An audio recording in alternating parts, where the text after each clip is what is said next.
Hello everyone. Welcome करती हूँ मैं आपका मेरे यूट्यूब चैनल फ्री गाइड पर।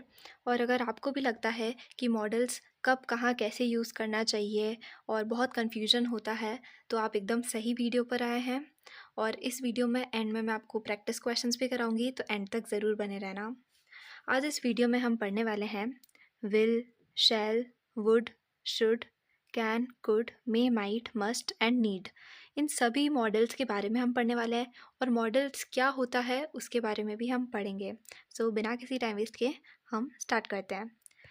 सबसे पहले हम देखते हैं कि मॉडल्स होता क्या है। तो देखो, auxiliary verbs that express ideas like ability, possibility, permission, obligation etcetera. अब ये सारे भारी भरकम शब्द क्या है, देख के घबराने की ज़रूरत नहीं है। देखिए बताती हूँ। मॉडल्स एक्चुअली ऐसी वर्ब्स है जो एक्सप्रेस करती है ideas like ability, possibility, permission and obligation. जैसे देखो यहाँ पर ये बच्चा तैर रहा है, तो इसकी एबिलिटी है स्विमिंग, कि ये स्विमिंग अच्छी कर रहा है। पॉसिबिलिटी यानी कुछ भी हम ऐसे अनुमान लगाते हैं, अंदाज़ा लगाते हैं, या किसी भी चीज़ की संभावना कि कोई इवेंट होगा नहीं होगा, क्या आज शायद बारिश होगी नहीं होगी। पॉसिबिलिटी। एबिलिटी यानी जैसे अब में कोई खूबी है, हम ये काम कर सकते हैं, तो एबिलिटी। अगर हमें कोई परमिशन लेनी हो किसी चीज़ की, तो वो। ऑब्लिगेशन यानी दायित्व, हमारा दायित्व क्या है हमारे देश के प्रति, और ऐसे ऑब्लिगेशन का वर्ड है, का मीनिंग है दायित्व। ठीक है। तो मॉडल स्पेशली ऐसी वर्ब्स है। मॉडल्स क्या है? वर्ब्स है जिससे हम एक्सप्रेस करते हैं ability, possibility, permission, obligation and etcetera. I hope आपको समझ आया होगा कि मॉडल्स एक्चुअली में क्या है। हम ये कैन में जैसे हम इनका यूज़ करते हैं, तो एग्जैक्टली हमें कुछ क्वेश्चन पूछना हो, परमिशन लेनी हो, हम एबिलिटी को बताते हैं कि I can speak 5 languages and something like that. हम एबिलिटी को रिप्रेजेंट करते हैं, तो ये मॉडल्स कहलाते हैं। अब हम एक एक करके सारे मॉडल्स को पढ़ते हैं। तो देखो, सबसे पहले हम पढ़ते हैं विल एंड शैल। देखो, विल जो है हमें पता है used in future tense. Future tense में काम आता है, शैल भी फ्यूचर टेंस में काम आता है। लेकिन विल जो है वो सेकंड और थर्ड पर्सन के साथ यहाँ पे यूज़ होता है। सेकंड और थर्ड पर्सन का क्या मीन है? जिससे बात कर रहे हैं अपन और जिसके बारे में बात कर रहे हैं वो थर्ड पर्सन। तो जिससे बात कर रहे हैं उन्हें हम क्या बोलते हैं? यू, दे। तो ही, शी, थर्ड पर्सन यानी ही, शी। तो हम क्या बोल सकते हैं विल के लिए? Example, she will go to the market, वो मार्केट जाएगी। तो सिंपल, हमें पता है फ्यूचर टेंस क्या होता है, तो उसमें हम सेकंड और थर्ड पर्सन का ऐसे यूज़ करते हैं।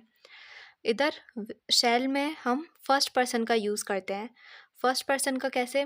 जैसे आपने वो गाना सुना होगा, हम प्रेयर में भी गाते हैं, जैसे हम होंगे कामयाब, हम होंगे कामयाब एक दिन। तो अब इसका इंग्लिश वर्जन भी आपने सुना होगा, वी शैल ओवरकम, ऐसा करके। तो हम वी के साथ क्या यूज़ करते हैं? वहाँ पे हम शैल यूज़ करते हैं, we shall overcome some days, है ना। तो ऐसा ये बेसिक यूज़ है। बट अगर यहाँ पर विल जो है वो फर्स्ट पर्सन के साथ अगर यूज़ हो जाए, तो वो क्या बताता है? कोई प्रॉमिस, डिटर्मिनेशन या कमांड। फर्स्ट पर्सन यानी आई और वी, जैसे मैं या हम, ये फर्स्ट पर्सन में आता है। तो अगर उनके साथ विल यूज़ हो, जैसे अपन बोलते हैं ना, आई विल डू इट, तो मतलब ये अपना डिटर्मिनेशन बता रहा है, अपना जज्बा, मतलब हमारा जज्बा जज्बा बता रहा है कि हम ये काम करेंगे। आई विल डू इट, मैं कैसे भी करके ये काम करूँगी। तो दिस इज़ डिटर्मिनेशन। तो जब भी इनके साथ यूज़ हो, तो कोई डिटर्मिनेशन, कमांड या प्रॉमिस बता रहा है ना, जब फर्स्ट पर्सन के साथ यूज़ हो। सेम एज इट इज़ जब शेल जो है वो सेकंड या थर्ड पर्सन के साथ जब यूज़ हो, तो वो प्रॉमिस, डिटर्मिनेशन या कमांड को बताता है। ये दोनों एग्ज़ाम पॉइंट ऑफ व्यू से इतने ज़्यादा इंपॉर्टेंट नहीं है, बट फिर भी एक बार जो बेसिक बातें हैं वो मैंने आपको इसमें बताई है। अब हम चलते हैं हमारे मेन मॉडल्स की तरफ। देखो, सबसे पहले आ रहा है इसमें शुड। शुड क्या है? Past form of shall. जैसे शेल जो है उसका पास्ट फॉर्म क्या होता है? शुड होता है। ठीक है। ये किस लिए यूज़ होता है? देखिए, इसके आगे मैंने इसका कॉमन वर्ड लिखा है, जो हमारे हिंदी वाले सेंटेंसेस में हम बोलते हैं ना, हमें ये करना चाहिए, हमें वो करना चाहिए। तो ऐसा करके मोस्टली यहाँ पे चाहिए वर्ड जो है वो शुड के लिए यूज़ होता है। जैसे हम कंफ्यूज हो जाते हैं ना कि हमें कौन सा मॉडल लगाना है, तो अगर चाहिए उसमें लिखा आ रहा है तो मोस्टली वहाँ पे 95% केसेस में शुड ही लगेगा। ठीक है। हाँ, अगर हमें किसी को ड्यूटी बतानी हो कि उनकी क्या ड्यूटी है, तो हम शुड का यूज़ करते हैं। ऑब्लिगेशन यानी मैंने आपको स्टार्टिंग में भी बताया था, दायित्व। हमें अगर किसी को कुछ एडवाइस देनी हो, ठीक है, तो हम शुड का यूज़ करते हैं। कुछ सजेशन देना हो, एडवाइस देनी हो या कुछ रिक्वेस्ट करनी हो तो हम शुड का यूज़ करते हैं। अब देखो, हर में मैंने ऐसे कुछ कीवर्ड्स लिख रखे हैं हर मॉडल में, जो मैं मोस्ट इम्पॉर्टेंट बताऊंगी कि ये इसके लिए मोस्ट इम्पॉर्टेंट है। तो मतलब आपके वैसे भी क्वेश्चंस बन सकते हैं, मैं और आपको एमसीक्यू में बताऊंगी। जैसे एडवाइस के लिए ये सबसे ज़्यादा यूज़ होता है, ठीक है। एडवाइस, ड्यूटी, है ना, इनके लिए सबसे ज़्यादा यूज़ होता है। ड्यूटी में एक मस्ट भी यूज़ होता है, उसका मैं और अलग केस बताऊंगी आपको। मोस्टली एडवाइस और सजेशंस, इनके लिए सबसे ज़्यादा यूज़ होने वाला जो वर्ड है वो है शुड। ठीक है, अब हम एग्जाम्पल देखते हैं और अच्छे से समझते हैं इसको। You should read books for vocabulary. तुम्हें बुक्स पढ़नी चाहिए अपनी वोकेबलरी इम्प्रूव करने के लिए। तो तुम्हें बुक्स क्या करनी चाहिए, पढ़नी चाहिए वोकेबलरी इम्प्रूव करने के लिए। तो हमारे लास्ट में क्या आ रहा है, चाहिए, है ना। Should we turn left at the street, क्या हमें स्ट्रीट से लेफ्ट लेना चाहिए। तो हम क्वेश्चन कर रहे हैं, पूछ रहे हैं, किसी से सजेशन मांग रहे हैं, है ना, कि should we turn left at the street, है ना। और ये जो था यू शुड रीड बुक्स, तो हम किसी को एडवाइस दे रहे हैं कि तुम्हें अगर अपनी वोकेबलरी इम्प्रूव करनी है तो तुम्हें बुक्स पढ़नी चाहिए, है ना। You should save some money, तुम्हें थोड़े पैसे सेव करने चाहिए। ये भी अगेन सेम एडवाइस टाइप हो गया या सजेशन टाइप, आप इसे मान सकते हैं। तो मैंने बताया ना, मोस्टली एडवाइस और सजेशन के लिए हम क्या यूज़ करते हैं, शुड का यूज़ करते हैं हम। और इसमें हिंदी में क्या आता है, चाहिए। तो आई होप आपको तीनों एग्जाम्पल्स यहाँ पे समझ आए होंगे। अब हम चलते हैं हमारे नेक्स्ट मॉडल की तरफ। अब आता है वुड। वुड यानी चाहेंगे, ठीक है। It is a past form of will, ये विल की पास्ट फॉर्म है। शुड किसकी पास्ट फॉर्म थी, शैल की। पास्ट फॉर्म ऑफ विल क्या है, वुड, ठीक है। ये जो है पास्ट हैबिट को बताने के लिए, डिटर्मिनेशन को बताने के लिए, पोलाइट रिक्वेस्ट को बताने के लिए और डिज़ायर को बताने के लिए काम में आता है। इसमें इम्पॉर्टेंट टिक कर लो, ये वाला जो है पोलाइट रिक्वेस्ट बहुत ज़्यादा इम्पॉर्टेंट है कि अगर हमें किसी से पोलाइटली रिक्वेस्ट करनी हो तो हम वुड का यूज़ करते हैं। जैसे एग्जांपल देखिए, would you like some coffee, क्या आप कॉफ़ी पीना चाहेंगे। अपन ऐसे पूछते हैं ना किसी से, ऐसे यूँ अपन मिलते हैं, बात बात करते हैं, तो कॉफ़ी के लिए अगर ऑफ़र करना हो, would you like some tea, would you like some coffee, so हम ऐसे बताते हैं ना। तो ये एक पोलाइट मैनर को यहाँ पे शो करता है। I wish it would stop raining, जैसे यहाँ देखो बारिश हो रही है ना, तो अब यहाँ पर मैं ऐसा चाह रही हूँ, मतलब क्या है, मेरी इच्छा है, डिज़ायर है कि बारिश होनी बंद हो जाए। I wish it would stop raining, मेरी इच्छा है कि बारिश बंद हो जाए। When I was little, जब मैं छोटा था, I would play football every day, तो मैं रोज़ फुटबॉल खेला करता था। अब देखो यहाँ पे आ रहा है खेला करता था, रोज़ फुटबॉल, यहाँ पे चाहेंगे नहीं आया है, फिर भी वुड का यूज़ हुआ है। तो ऐसा कोई कंपल्शन नहीं है हर बार ये आएगा, लेकिन मोस्ट ऑफ द केस में, या मतलब मैंने इसलिए लिखा है कि ये पोलाइटनेस को शो करता है, या मतलब वुड कहाँ यूज़ होता है मोस्टली, इसलिए मैंने ये लिखा है, ठीक है। जैसे यहाँ पे यूज़ हुआ था कि क्या आप कॉफ़ी पीना चाहेंगे, तो यहाँ पे चाहेंगे आया, है ना। तो सेम वही चीज़ है कि आपको तीनों एग्जांपल से क्लियर हुआ होगा कि ये कहाँ कहाँ यूज़ होता है। और सबसे ज़्यादा इम्पॉर्टेंट पोलाइट रिक्वेस्ट पे है, और इसमें इतना ज़्यादा नहीं है। पास्ट हैबिट, जैसे वो बचपन में फुटबॉल खेला करता था, तो ये पास्ट हैबिट को बता रहा है, तो पास्ट हैबिट के लिए ये भी यूज़ होता है। और एक दो मॉडल्स जो हैं वो और यूज़ होते हैं, तो कब कहाँ कैसे इसको यूज़ करना है मैं और एमसीक्यू आएंगे तब ज़रूर वहाँ पे बताऊँगी। आई होप यहाँ तक अभी तक आपको समझ आया होगा कि वुड कहाँ कहाँ यूज़ होता है। एक तो ये विल की पास्ट फॉर्म है पोलाइट रिक्वेस्ट को बताने के लिए, जैसे would you like some coffee, desire को बताने के लिए, पास्ट हैबिट और डिटर्मिनेशन को बताने के लिए। ये जिसमें भी मैंने वर्ड्स ये सारे लिख रखे हैं हर मॉडल में, स्क्रीनशॉट ले लीजिए आइदर या नोट डाउन कर लीजिए, ठीक है। अब हम चलते हैं हमारे नेक्स्ट मॉडल की तरफ, दैट इज़ कैन। कैन के आगे मैंने लिखा है कर सकना, मतलब इसमें मोस्टली यही आता है हम कर सकते हैं या ऐसा हो सकता है, तो वहाँ कैन का यूज़ होता है। ये में बताता है एबिलिटी को, स्ट्रॉन्ग पॉसिबिलिटी को, इनफॉर्मल परमिशन को। देखो इसमें इस पे हाईलाइट कर दो कि मोस्टली जब जब क्वेश्चन में लिखा होगा आगे ब्रैकेट में एबिलिटी, तो वहाँ कैन ही आएगा। कैन या कैन की पास्ट फॉर्म क्या होती है, कुड, तो वो पास्ट प्रेजेंट के हिसाब से आप वहाँ लगाएंगे, लेकिन एबिलिटी में क्या यूज़ होता है, कैन यूज़ होता है या कुड यूज़ होता है, ठीक है। अगर प्रेजेंट है तो कैन, पास्ट है तो कुड, ठीक है। तो एबिलिटी के लिए यूज़ होता है। स्ट्रॉन्ग पॉसिबिलिटी कि यार ऐसा हो सकता है, चांसेस है कि होगा ही होगा, बस स्ट्रॉन्ग पॉसिबिलिटी है। और अगर हमें इनफॉर्मल परमिशन लेनी हो, है ना, तो जैसे कि एग्जांपल देखते हैं। Firstly, Mary can speak 5 languages. ये मैरी है, एक बच्ची है जो 5 तरह की लैंग्वेज बोल सकती है।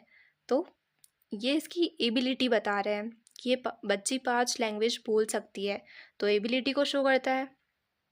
Can I turn on the TV, तो ये इनफॉर्मल परमिशन है। जैसे हम मम्मी से पूछते हैं ना, छोटे बच्चे होते हैं जो, कि क्या मम्मी मैं टीवी देख सकता हूँ, तो लास्ट में देखो सकता हूँ, कर सकना, मैंने बोला ना, जब जब सकता हूँ या सकती हूँ ऐसा यूँ आता है, कर सकती हूँ या नहीं, तो वहाँ कैन का यूज़ होता है। Can I turn on the TV, क्या मैं टीवी देख सकता हूँ, टर्न ऑन कर सकता हूँ। They can go to the party, वो शायद पार्टी में जा सकते हैं, ठीक है। अगेन सकते हैं, तो स्ट्रॉन्ग पॉसिबिलिटी है कि वो जा सकते हैं, इसलिए यहाँ पे कैन का यूज़ हुआ है।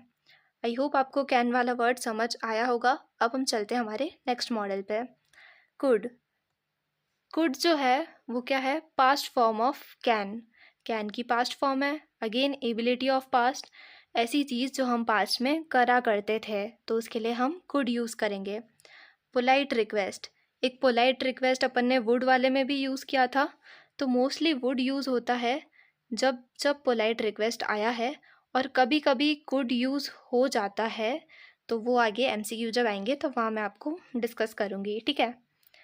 पॉसिबिलिटी, ये पॉसिबिलिटी को बताता है कि ऐसा पॉसिबल संभावना है या नहीं है, तो पॉसिबिलिटी, ठीक है। अब देखो पोलाइटनेस इसमें भी होती है, कुड और वुड में दोनों में पोलाइटनेस होती है। तो अब देखना, could I go to the park, जैसे अपन किसी से पूछते हैं कि क्या पार्क जा सकती हूँ मैं, तो एकदम पोलाइटनेस से अपन बोल रहे हैं, इस तरीके से कि वो सामने वाला मना ही ना कर पाए। Could I go to the park. और एक अपन बोले can I go to the park, तो वो इनफॉर्मल टाइप लगता है थोड़ा, ठीक है। Could I borrow your notebook, क्या मैं तुम्हारी नोटबुक ले सकती हूँ, तो कुड आई बोरो बोला तो एकदम पोलाइटनेस जैसा लगा। और अगर अपन यूँ सिंपल सा बोलते can I take your notebook, तो ऐसे कैन वाला जो है एकदम इनफॉर्मल फील देता है, ठीक है। I could play a guitar when I was a child, जब मैं बच्ची थी तब मैं गिटार बजा सकती थी, मतलब गिटार प्ले कर सकती थी। अब थी यानी पास्ट टेंस, पास्ट टेंस में हम क्या यूज़ करते हैं, कुड का यूज़ करते हैं।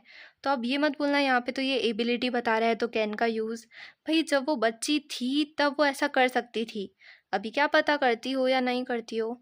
तो पास्ट वाली जो चीज़ है उसमें अगर ये पूरा सेंटेंस पास्ट में है तो हम यहाँ पास्ट वाली फॉर्म ही तो यूज़ करेंगे वर्ब, तो यहाँ कुड आ जाएगा, ठीक है। आई होप आपको तीनों एग्जाम्पल अच्छे से क्लियर होंगे और कुड वाले में पोलाइट रिक्वेस्ट अच्छे से समझ आई होगी आपको, ठीक है। अब हम चलते हैं हमारे नेक्स्ट मॉडल पे। अब आता है मे। मे के आगे लिखा है सहज रूप से या संभावना। तो देखो मे यानी अपन बहुत फॉर्मल परमिशन, जैसे अपन नहीं बोलते मे आई कम इन मैम, जैसे हम स्कूल में अंदर आने के लिए परमिशन लेते हैं, तो अपन मैम से परमिशन ले रहे हैं तो फॉर्मल तरीके से लेंगे, ऐसे नहीं बोलेंगे can I come in ma'am. Can वाला वर्ड इनफॉर्मल हो जाता है। और मे का मतलब है सहज रूप से हम मैम से परमिशन ले रहे हैं, एकदम औपचारिक तरीके से। औपचारिक यानी फॉर्मल, तो फॉर्मल परमिशन जब भी हमें लेनी होगी हम मे का यूज़ करेंगे। इम्पॉर्टेंट है हाईलाइट करना। और doubtful possibility, this is again very important. जब हमें डाउट हो, हम इंग्लिश में नहीं बोलते हैं मे बी और मे नॉट बी, तो ऐसा आपने बहुत सारे को जनों को मतलब ऐसे बोलता हुआ सुना होगा, मे और मे नॉट बी, कि अगर क्या तुम फेयरवेल में आओगी, मे बी यार शायद आऊँ नहीं आऊँ। तो डाउटफुल पॉसिबिलिटी, 100% श्योरिटी नहीं है, डाउट है, 50-50 है, ये हो भी सकता है नहीं भी हो सकता है। पर्पस, विश एट्सेट्रा, मोस्टली ये दोनों इंपॉर्टेंट है, बाकी इनके लिए भी मे यूज़ होता है। अब देखो, मे आई कम इन मैम, मैंने बता ही दिया, formal permission. She may go for a walk, वो वॉक करने जा सकती है, पॉसिबिलिटी है, डाउटफुल पॉसिबिलिटी कि जा भी सकती है नहीं भी जा सकती है, कुछ श्योरिटी नहीं है। तो she may go for a walk, जा सकती है या नहीं जा सकती है, संभावना को यहाँ पे बताया है। ठीक है, may I have your name, क्या मैं आपका नेम जान सकती हूँ। तो अपन ने कितना पोलाइट वे में पूछा है, जैसे वैसे बोलना तो नहीं चाहिए, लेकिन ऐसे जब बॉयज़ ऐसे गर्ल्स को पूछते हैं ना, तो ऐसे डायरेक्ट थोड़ी बोलते थे क्या नाम है, या ऐसा इनफॉर्मली बिहेव नहीं करते हैं, वो फर्स्ट इम्प्रेशन उनका अच्छा जमाते हैं। तो बॉयज़ क्या बोलते हैं गर्ल्स को, मे आई हैव योर नेम, तो ऐसे करके क्वेश्चन करते हैं, तो गर्ल्स इम्प्रेस हो जाती है कि इंग्लिश में बोल रहा है, अच्छा बोल रहा है, पोलाइट वे में बोल रहा है, एकदम सहज रूप से बोल रहा है। तो may I have your name miss, तो वो अपना फिर नाम बताते हैं ना आगे। ऑल इन ऑल बातचीत। अब come back to the topic. ठीक है, may I have your name, may I come in ma'am, she may go for a walk. तो फॉर्मल परमिशन बता रहे हैं, डाउटफुल पॉसिबिलिटी को बता रहे हैं। पॉसिबिलिटी, मेरे खुद के प्रोनाउंसिएशन को क्या हो गया है। ठीक है, हो जाता है, फॉर्मल परमिशन, डाउटफुल पॉसिबिलिटी। ठीक है, आई होप आपको ये समझ आया होगा। अब हम चलते हैं हमारे नेक्स्ट मॉडल पे, that is might. Past form of May is might, जैसे कैन का कुड, शैल का शुड, विल का वुड, वैसे ही मे का माइट। ये पॉसिबिलिटी और पर्पस को शो करता है कि पॉसिबल है नहीं भी, वही 50-50 चांस है। अब देखो, इट माइट रेन टुडे, और है ना मतलब पॉसिबिलिटी में यूज़ तो हो रहा है, पर ऐसे कंफ्यूज मत होना, जब पॉसिबिलिटी आए तो मे लगाना है या माइट। मे और माइट तब यूज़ होते हैं प्रेजेंट में, अगर आपका सेंटेंस है प्रेजेंट टेंस में, वर्तमान काल में, तो मे यूज़ हो जाएगा। अगर पास्ट में है सेंटेंस, आपको सेंटेंस पढ़ के समझ आ जाएगा कि पास्ट में है या प्रेजेंट में है। अगर पास्ट टेंस में निकले तो वहाँ आप माइट यूज़ करेंगे। ठीक है, सिंपल पास्ट फॉर्म ऑफ में, इसलिए तो मैंने यहाँ पे की पॉइंट्स लिख रखे हैं आपके लिए।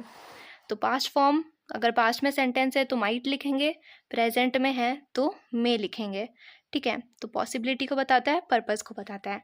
इट माइट रेन टुडे, शायद आज बारिश हो सकती है। मैंने यहाँ लिखा है ना शायद, तो माइट किस लिए यूज़ होता है, शायद, कि शायद आज बारिश हो सकती है। You might try this cake, you might try this cake, तुम्हें ये केक ट्राई करना चाहिए, शायद तुम्हें अच्छा लगे, मतलब तुम्हें एक पीस तो चखना ही चाहिए, अपन ऐसा बोलते हैं ना किसी को। तो you might try this cake, got it. तो माइट, आई होप आपको समझ आ गया होगा। ठीक है, अब हम चलते हैं हमारे नेक्स्ट मॉडल पे, मस्ट।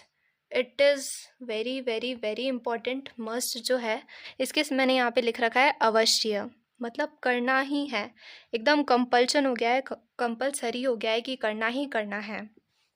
अब देखो, नेसेसिटी, जब हमें ज़रूरत हो करने की, वो मस्ट यूज़ करेंगे हम। जैसे आई मस्ट गो होम, मुझे घर जाना चाहिए। अब देखो यहाँ पे चाहिए आ रहा है, लेकिन शुड यूज़ नहीं करेंगे, मस्ट का यूज़ हुआ है, मतलब जाएगी ही जाएगी घर पे। अब जैसे शाम में लेट हो गया है, 8 बज गई है रात की, बहुत ऑफिस में वर्क कर लिया, तो आई मस्ट गो होम, अब मुझे घर जाना ही चाहिए। तो एकदम कंपल्शन हो गया, बाउंड्री आ गई कि हाँ भाई मस्ट, जाना ही जाना है। ठीक है, ऑब्लिगेशन, ऑब्लिगेशन का मैंने आपको क्या बताया था मीनिंग, दायित्व। ठीक है, मतलब ये आपका कर्तव्य है, दायित्व है। प्रोहिबिशन, किसी को मना करना, प्रोहिबिट करना, हम किसी चीज़ के लिए मना कर रहे हों। जैसे you must not use your phone while driving, जब आप गाड़ी चला रहे हों तो उस वक्त आपको आपके फ़ोन का यूज़ नहीं करना चाहिए। तो हम प्रोहिबिशन कर रहे हैं उसको, मतलब क्या बोल रहे हैं, नहीं चलाने को बोल रहे हैं, मतलब फ़ोन मत चलाओ गाड़ी चलाते वक्त, तो हम उसका निषेध कर रहे हैं। रिस्पॉन्सिबिलिटी यानी जिम्मेदारी, ड्यूटी मतलब हमारे क्या दायित्व है, क्या ड्यूटी है, क्या जिम्मेदारी है, वो बताने के लिए हम मस्ट का यूज़ करते हैं। देखो, आई मस्ट गो होम, मुझे अब घर चलना चाहिए, इम्पॉर्टेंट है, कंपलसरी है। You must stop playing computer games, जैसे हमें हमारी मम्मी बोलती ना कि अब बहुत कंप्यूटर पे वर्क कर लिया, गेम खेल लिया, अब पढ़ने बैठो, बहुत फ़ोन चला लिया, अब पढ़ने बैठो। अब मम्मी ने बोल दिया है तो बैठना ही पड़ेगा पढ़ने, तो मस्ट कंपल्शन हो गया भाई कि अब मम्मी ने बोल दिया है, अब मैं कंप्यूटर बंद करना ही पड़ेगा मुझे। You must not use your phone while driving, phone का यूज़ नहीं करना चाहिए कार चलाते वक्त। Plants must have light water to grow, plants को नीड है, मतलब ज़रूरी है, अगर उन्हें ग्रो करना है तो लाइट और वाटर चाहिएगा ही चाहिएगा, तो मस्ट कंपल्शन है। ठीक है, तो इसमें मोस्टली ये सारे ही वर्ड जो हैं वो सभी इम्पॉर्टेंट हैं, मस्ट में एक वर्ड भी मत छोड़ना, सारी चीज़ें जो हैं मस्ट में आती ही आती है, तो सारी चीज़ें आप ध्यान रखेंगे। Got it? आई होप आपको मस्ट समझ आया होगा। अब हम चलते हैं हमारे नेक्स्ट पे, लास्ट है ये हमारा, इसके बाद हम प्रैक्टिस क्वेश्चंस करेंगे। Need, have to, use to. देखो, नीड यानी नेसेसिटी, फर्स्ट वाला जो है नीड के लिए है, सेकंड वाला जो है हैव टू, और थर्ड वाला जो है यूज टू के लिए है। नेसेसिटी यानी ज़रूरी है, कोई चीज़ मतलब ज़रूरी होती है ना, मतलब भले ही हमारा करने का मन हो ना हो, जैसे होमवर्क करना ज़रूरी होता है, भले ही बच्चे का मन हो या ना हो, कल टीचर डांटेंगे, उस डर के हिसाब से वो होमवर्क कर लेता है क्योंकि ज़रूरी है उसको वो करना उस टाइम पे। तो नीड। अनविलिंगनेस, मन तो नहीं हो रहा है, स्टिल करना पड़ता है। फोर्स्ड सर्कमस्टेंसेस, मतलब हैव टू, करना ही होगा। होमवर्क का एग्जाम्पल वैसे इसमें आना चाहिए, प्रैक्टिकली मैंने इसमें दे दिया, बट ठीक है। नीड यानी क्लीनिंग की हमें नीड है, घर में रोज़ सफाई होनी ही चाहिए, तो नीड हो सकता है उसके लिए। जैसे you need to follow the instructions carefully, तुम्हें इंस्ट्रक्शंस फॉलो करने चाहिए केयरफुली। अब जैसे मान लो तुम कॉम्पिटिटिव एग्ज़ाम देने बैठे हो, उसके स्टार्टिंग में 10-12 इंस्ट्रक्शंस लिखे हुए होते हैं, पढ़ना भूल जाते हैं, लेकिन उनको बिना पढ़े हम आगे कुछ ना कुछ गड़बड़ भी कर सकते हैं। तो इंस्ट्रक्शंस को फॉलो करना बहुत ज़रूरी है अपने लिए, ज़रूरी है मतलब नीड, हमारी नीड है, उसको फॉलो करना ज़रूरी है, हमारे को ज़रूरत है। Unwillingness, force circumstance, unwillingness forced circumstances, जैसे you have to clean the house, जैसे तुम्हें अब झाड़ू लगाना ही पड़ेगा, तुम्हें पोछा लगाना ही पड़ेगा, क्लीन द हाउस, तुम्हारा भले ही मन हो ना हो, हम फोर्स कर रहे हैं कि भाई ये हैव टू करना ही पड़ेगा, करना ही होगा। ठीक है, तो वहाँ हम हैव टू का यूज़ करते हैं।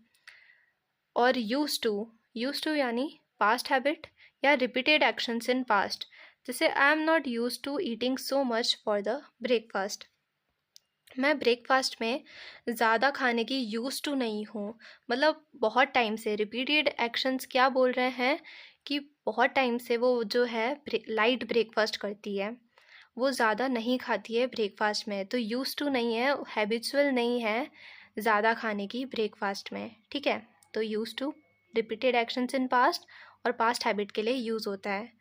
आई होप आपको सारे मॉडल्स समझ आए होंगे। एक बार मैं ब्रीफ में आपको वापस अगेन डिस्कस कर देती हूँ, फिर उसके बाद हम क्वेश्चंस करते हैं। देखो, सबसे पहले हम चलते हैं शुड पे। शुड में क्या था हमारे, चाहिए, क्या करना चाहिए नहीं करना चाहिए, एडवाइस और सजेशन, ये दोनों इम्पॉर्टेंट है, याद रखना। उसके बाद नेक्स्ट हमने पढ़ा था वुड यानी चाहेंगे, जिसमें पोलाइट रिक्वेस्ट जो होती है वो ज़्यादा इम्पॉर्टेंट है, तो इसको भी याद रखेंगे। जैसे would you like some coffee, सबके एक एक एग्जाम्पल याद रख लो जिससे आपको उसका मीनिंग समझ आ जाए। उसके बाद वुड के बाद आता है कैन, कैन यानी एबिलिटी और इनफॉर्मल परमिशन, ज़्यादा इम्पॉर्टेंट है एबिलिटी और इनफॉर्मल परमिशन। उसके बाद हमने पढ़ा था कुड यानी पोलाइट रिक्वेस्ट, यहाँ पे भी पोलाइट रिक्वेस्ट आ रहा है। और एबिलिटी ऑफ पास्ट, अब जैसे पास्ट में कोई एबिलिटी हो तो उसके लिए भी हम कुड का यूज़ करेंगे। उसके बाद हमने पढ़ा था मे यानी सहज रूप से, फॉर्मल परमिशन और डाउटफुल पॉसिबिलिटी, दोनों मैंने अच्छे से समझाए हैं। तो फॉर्मल परमिशन के लिए हम मे का यूज़ करते हैं, जैसे may I come in ma'am. Doubtful possibility, she may go for a walk, शायद वो जा सकती है, संभावनाएं, ठीक है। उसके बाद हमने पढ़ा था माइट जो होता है पास्ट फॉर्म ऑफ में, मतलब पॉसिबिलिटी है लेकिन पास्ट में है सेंटेंस, तो हम माइट का यूज़ करेंगे यानी शायद। उसके बाद हमने पढ़ा था मस्ट में ये सारे के सारे जो हैं बहुत ही इंपॉर्टेंट है। नेसेसिटी, कंपल्शन, ऑब्लिगेशन, प्रोहिबिशन, किसी काम को मना करना, ज़रूरी, कंपल्शन यानी बाध्य हो आप वो करने के लिए, ऑब्लिगेशन यानी दायित्व, रिस्पॉन्सिबिलिटी यानी आपकी जिम्मेदारी, ड्यूटी, ठीक है। तो सारी चीज़ें इंपॉर्टेंट है। उसके बाद नीड और हैव टू मैंने बताया है। नीड यानी ज़रूरी, हैव टू यानी आपको करना ही होगा, यूज टू यानी रिपीटेड एक्शंस इन पास्ट। अब हम चलते हैं क्वेश्चंस की ओर फटाफट। देखो सबसे पहला क्वेश्चन देखिए और आंसर करने का ट्राई कीजिए। आई blank swim across the river when I was young. मैं जब बच्चा था या बच्ची थी तो मैं रिवर के अक्रॉस तैर सकती थी, स्विम कर सकती थी। तो अब देखो थी आ रहा है यहाँ पे, व्हेन आई वॉज यंग लिखा है। अब आप खुद बताओ, व्हेन आई वॉज यंग लिखा है तो सेंटेंस किस में है, present, past, future. Obviously was लिखा है तो पास्ट में होगा। और एबिलिटी को बताना है, क्वेश्चन में लिखा है एबिलिटी, तो चारों में से एबिलिटी वाला और पास्ट वाली आपको ढूंढनी है मॉडल ऑक्सिलरी वर्ब। सोचिए, ये वाला क्वेश्चन तो खैर गलत नहीं होना चाहिए आपका। देखो मे माइट तो होगा नहीं, एबिलिटी के लिए यूज़ ही नहीं होते। कैन और कुड, कैन में मैंने बताया था एबिलिटी, कुड में भी बताया था। अब यहाँ चूँकि थी आ रहा है, पास्ट टेंस आ रहा है, तो क्या आना चाहिए उस हिसाब से, कुड। तो हमारा इसका सी ऑप्शन करेक्ट हो जाएगा। आई होप आपको समझ आया होगा सी ऑप्शन कैसे करेक्ट हो रहा है। इसका सी ऑप्शन करेक्ट कैसे, I could swim across the river when I was young. जब मैं छोटी बच्ची थी तो मैं रिवर के अक्रॉस तैर सकती थी, कुड यानी पास्ट टेंस। अगले क्वेश्चन पे चलते हैं। I thought he blank be at home, possibility है कि वो शायद घर पर ही होगा। आई थॉट, अब देखो यहाँ थॉट लिख रखा है, इस पे गौर कीजिए। बहुत सारे यहाँ पे बच्चे बोल रहे होंगे मे का, देखो विल और कैन तो हो नहीं सकता, ये दोनों तो कैंसिल, क्योंकि ये सकता वाली चीज़ बताई थी और ये विल वाला तो होगा नहीं। मे यानी हो सकता है, नहीं भी हो सकता है, पर चूंकि यहाँ थॉट लिखा है, सॉरी मे क्या, कैन भी हो सकता था क्योंकि वो घर पे है या नहीं है ना, पॉसिबिलिटी है। पर यहाँ थॉट लिखा है तो यानी पास्ट में है, तो आंसर क्या होगा, माइट होगा इसका आंसर। आया आपको समझ माइट कैसे हुआ। आई thought he might be at home, मैंने ऐसा सोचा कि वो शायद घर पे होगा, है ना, तो उसने ऐसा सोचा था। आई थॉट पास्ट टेंस है तो past form of auxiliary verb use होगी, तो माइट है। और ज़्यादा आपको इतना पता नहीं लग रहा हो तो ये पास्ट है, इन चारों में से पास्ट वाली कौन सी है, माइट वाली, तो इसी को ठोक के आ जाओ, ठीक है, सिंपल। आई होप ये दोनों क्वेश्चन आपको समझ आए होंगे। अब हम चलते हैं हमारे नेक्स्ट क्वेश्चन की ओर। द मॉडल में can express the meaning of, ये वाला तो सिंपल है, आप खुद सोचिए और बताइए। Advice, possibility, ability, prohibition.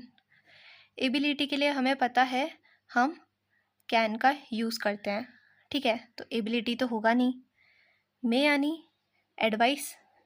Advice हम शुड में देते हैं, मे में तो एडवाइस हम देते नहीं हैं, तो ये भी नहीं होगा। प्रोहिबिशन हम मस्ट में यूज़ करते हैं, मस्ट में मैंने आपको सारे बताए थे ना टर्म्स कि मस्ट में प्रोहिबिशन भी आता है, तो मे के लिए क्या बचा? पॉसिबिलिटी। और एग्जाम्पल ध्यान रखने को मैंने आपको क्या बोला था? अपन ऐसे बात करते वक्त बोलते हैं ना, may be, may not be, तो वो सारी चीज़ें हैं may be, may not be. ठीक है, आई नो अच्छी हैंड राइटिंग नहीं आ रही है क्योंकि अभी मेरे पास वो पेन नहीं है डिजिटल वाला, इसलिए may be, may not be वाली जो चीज़ आती है उससे आप ध्यान रख सकते हैं कि मे जो है पॉसिबिलिटी के लिए यूज़ होता है, तो सी ऑप्शन करेक्ट। उसके बाद नेक्स्ट है, you must not park your cycles here, here must not expresses. तुम्हें अपनी साइकिल्स यहाँ पार्क नहीं करनी चाहिए, मस्ट नॉट, यानी अपन ने एकदम क्या कर दिया? मना कर दिया डायरेक्ट कि यहाँ नहीं करनी चाहिए। तो ये मस्ट नॉट यहाँ पे क्या बता रहा है? परमिशन, इनेबिलिटी, प्रोहिबिशन और प्रोबेबिलिटी। देखो प्रोबेबिलिटी तो होगा नहीं कि पार्क कर भी सकता है नहीं भी कर सकता है, ऐसा तो है नहीं, बिल्कुल ही मना कर दिया है, तो प्रोबेबिलिटी होगा नहीं। परमिशन, परमिशन की कोई बात ही नहीं है कि हम किसी से परमिशन ले रहे हो, डायरेक्ट मना हो गया है। इनेबिलिटी भी होगा नहीं, बचा क्या? प्रोहिबिशन, इसको मना किया जा रहा है कि अपनी साइकिल्स यहाँ पार्क मत करो, तो ये क्या हो गया? प्रोहिबिशन हो गया। उसके बाद हम चलते हैं हमारे नेक्स्ट क्वेश्चन में। इट्स अ ब्यूटिफुल डे, कितना सुंदर दिन है। आई blank have brought this umbrella, must not, should not, need not, could not. देखो मस्ट नॉट होगा नहीं कि ऐसा बहुत ही ज़्यादा कंपल्शन है नहीं कि ब्यूटीफुल दिन है तो अम्ब्रेला नहीं ला सकते हो, तो मस्ट नॉट जैसी चीज़ तो होगी नहीं। ठीक है, कुड नॉट भी होगा नहीं क्योंकि यहाँ पे इट्स अ ब्यूटीफुल डे तो प्रेजेंट टेंस वाली चीज़ है, तो कुड नॉट होगा नहीं। बचे दो ऑप्शन, शुडंट और नीडंट। अब देखो बहुत से के दिमाग में आ रहा होगा शुड नॉट होना चाहिए क्योंकि मुझे अपने साथ अम्ब्रेला नहीं लाना चाहिए, चाहिए आ रहा है इसलिए शुड नॉट होना चाहिए, बहुत सारों को लग रहा होगा, लेकिन इसका आंसर होगा बी। बी क्यों होगा? क्योंकि ज़रूरत नहीं है अम्ब्रेला लाने की, ब्यूटीफुल डे है इसलिए ज़रूरत नहीं है। और ज़रूरी वाली चीज़ मैंने किस में बताई थी? नीड में बताई थी, है ना, नीड में बताई थी, तो नीडंट वाला सही होगा।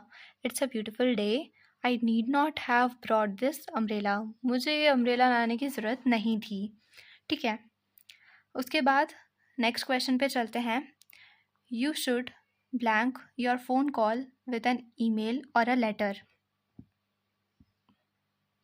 तो ये लाइक मॉडल जैसा तो है नहीं इसमें, लेकिन इसका आपको बेसिक कॉमन सेंस लगा के जो जम रहा होगा वो लगाना होगा, इसमें ज़्यादा लोड नहीं लेना। सोचो, दिमाग लगाओ क्या होगा, नहीं तो मैं इसका डायरेक्ट आंसर बता देती हूँ। You should blank your phone call with an email और a letter.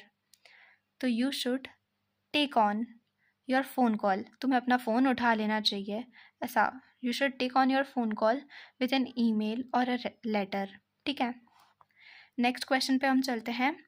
You blank be ashamed of your self having made such a comment. अब देखो पहले तो अगर आपको क्वेश्चन का मीनिंग समझ आ जाएगा तो मॉडल्स आपके लिए पहचानना ईजी हो जाएंगे। क्या बोल रहा है question? You blank be ashamed of your self. जैसे हम सास बहू के ड्रामे नहीं देखते हैं, सीरियल्स वगैरह आते हैं, उसमें बहुत बार ये डायलॉग यूज़ हुआ हुआ है, शर्म आनी चाहिए तुम्हें, है ना, ऐसा बोलते हैं ना अपन, शर्म आनी चाहिए तुम्हें। अशेम्ड का मतलब यही है कि तुम्हें अपने आप पर शर्म आनी चाहिए जो तुमने ऐसा कमेंट किया है, तो शर्म आनी चाहिए। चाहिए वाले में मैंने क्या बताया था? शुड का यूज़ होगा। कुड यहाँ पर होगा नहीं, कैन होगा नहीं, मे भी नहीं होगा। शुड, तुम्हें अपने आप पर शर्म आनी चाहिए कि तुमने ऐसा कमेंट किया है, तो आंसर क्या हो गया इसका? शुड हो गया। ठीक है, कहाँ गया भाई, एक minute.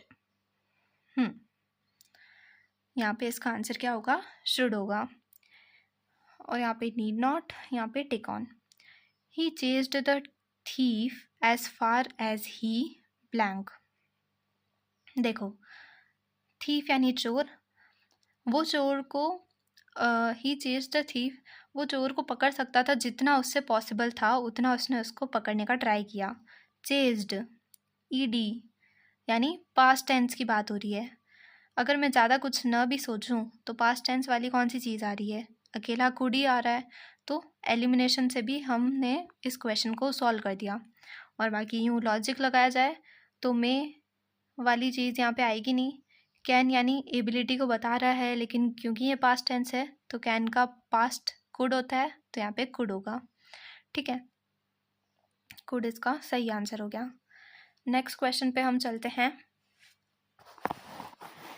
You blank improve your spelling. तो नेसेसिटी है और ऑब्लिगेशन लगाया जा रहा है, मतलब ज़रूरी है उसको अपनी स्पेलिंग्स को इम्प्रूव करना। यहाँ पे नेसेसिटी की बात हो रही है, ऑब्लिगेशन की बात हो रही है कि कंपलसरी कर दिया यूँ, ऑब्लिगेशन यानी दायित्व। तो शुड यहाँ पे तब आता जब यहाँ पे एडवाइस लिखा होता कि हम किसी को एडवाइस दे रहे हैं, सजेस्ट कर रहे हैं। तो यहाँ पे क्या आएगा, मस्ट आएगा कि you must improve your spelling. ठीक है, कि तुम्हें अपनी स्पेलिंग्स को इम्प्रूव करना चाहिए। यहाँ पे तो कैन यानी क्या होता है, कर सकता है। इम्प्रूव यानी you can improve your spelling, तुम कर सकते हो। कर सकने की बात ही नहीं हो रही है, मस्ट ऑब्लिगेशन कर दिया ना तो मस्ट हो जाएगा। नेक्स्ट क्वेश्चन देखो, all of them blank speak 3 languages. तो इसमें क्या दे रखा है, supply a model which expresses ability, जो एबिलिटी को बता रहा हो। एबिलिटी के लिए मैंने आपको क्या बोला था, याद करो, ना तो मे, ना मस्ट, ना विल। आंसर क्या होगा, can. All of them can speak 3 languages, उनमें से सभी 3 लैंग्वेजेस बोल सकते हैं। We must come back by 6, must लिखा आ रहा है। Must in the above sentence expresses, हमें 6 बजने से पहले पहले आना ही है, कंपल्शन लगा दिया ना एकदम, मस्ट। तो ये क्या हो जाएगा, ना तो पॉसिबिलिटी है, ना डिज़ायर है, ना ही एडवाइस है, ये नेसेसिटी बन चुकी है कि उनको 6 बजे से पहले पहले आना ही है। तो option D is correct. I hope आपको ये समझ आया होगा। अब हम चलते हैं हमारे नेक्स्ट क्वेश्चन में। The fisherman cast his net for 2 whole days but blank not get a good lot. क्या बोल रहा है, फिशरमैन यानी मछुआरा, उसने 2 दिन तक अपना जाल बिछाया लेकिन इतनी ज़्यादा मछलियाँ उसमें नहीं फंसी। तो 2 दिन उसने बिछाया जाल, मतलब पास्ट की बात कर रहा है। Still didn't get good one, तो मतलब पास्ट की बात हो रही है। पास्ट में क्या आ जाएगा, ना तो कैन, ना माइट, ना may. Answer will be could. The fisherman cast his net for 2 whole days but could not get a good lot. Could not है ना, क्योंकि पास्ट टेंस की बात हो रही है, उससे ज़्यादा मछलियाँ नहीं मिली। आज के सेशन का लास्ट क्वेश्चन आपको शायद क्लियर नहीं दिख रहा होगा, मैं एक बार पढ़ देती हूँ। Ravi's uncle guided him how he blank attempt his test.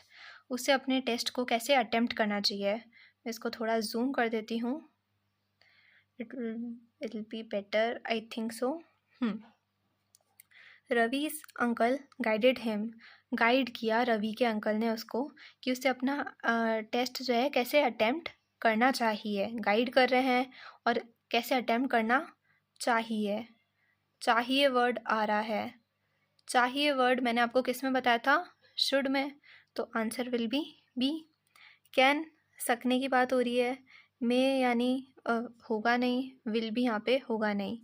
उसके अंकल उसे गाइड कर रहे हैं, गाइडेड लिखा आ रहा है ना, कि उसे अपना टेस्ट कैसे अटेम्प्ट करना चाहिए। तो should will be answer. I hope आपको आज का सेशन पसंद आया होगा, और पसंद आया हो तो प्लीज़ इसे एक लाइक कीजिएगा, शेयर कीजिएगा, सब्सक्राइब कीजिएगा। और अगर आपको आगे ही ऐसी और वीडियोस चाहिए तो ज़रूर आप कमेंट सेक्शन में बता सकते हैं।